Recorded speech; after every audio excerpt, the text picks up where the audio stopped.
Well, hello to all my fellow tabletop gamers watching. Today we're starting Season 2 of our 40k Fallout Shelter Terrain mashup. 2025 was getting everything built and functional. Now we move on to painting and detailing. We'd be obliged if you tapped the like and subscribe buttons. With the construction finished, we now turn to detailing and painting. This will include multiple layers and will take many months to complete. The primary painting is what sets the tone for the piece. In our case, this will be painting the mountaintop and the underground flora. We chose an iron-rich environment which gives us a palette of reds and browns. This will contrast nicely against the blue pastel colors of the interior of the vault. You are currently watching me reassemble the mountain after this primary painting phase. Assembly and disassembly can be quite a pain and takes about 20 minutes. Having things take apartable, however, allows us to maintain the electronics as well as have direct access to the various sub-assemblies for painting. The vault room is not installed at this stage as it has been put aside for its very own painting and detailing phase. Here are some views of the various materials we have used for this phase.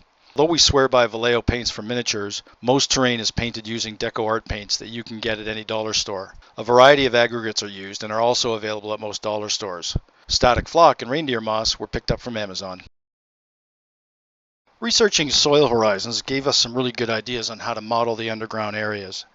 The iron-rich environment is shown via dense iron deposits modeled by actual rocks. The next layer is iron-rich soil, the reddish stripes, and more normal soil, the blackish stripes. For fun, we modeled some geodes and a gold deposit.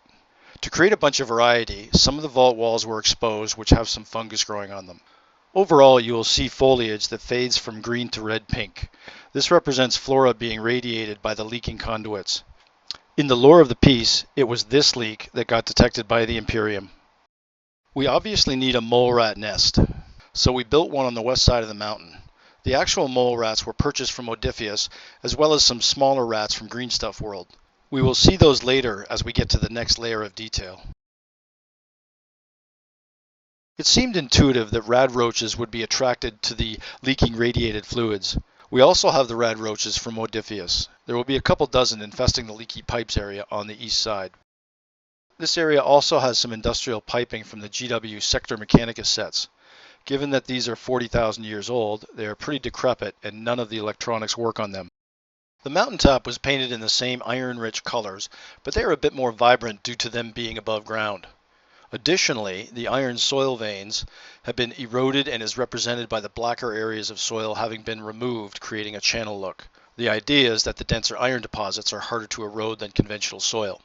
Given that the vault door was exposed due to seismic activity, there are visible roots, etc., representing the ground being ripped apart violently. There will be a lake, stream, and waterfall on the west side. This will be detailed later on. It was always intended that this piece will be used for Necromunda and or Kill Team, so the top is flat. It will have some minor flora, but that's it. We fully expect the top to be used as a place to put your books and charts, or even a place to roll some dice. Observant folk will notice the color change of the flock, how it goes from beige to green. The closer the flock gets to the water, the greener it becomes. This was achieved by adding more and more green flock to the beige flock as we approach the water areas. The rocky structures within the XPS foam were created by scoring the foam with the blunt side of a knife and scraped away. It is very messy, but very simple and looks great.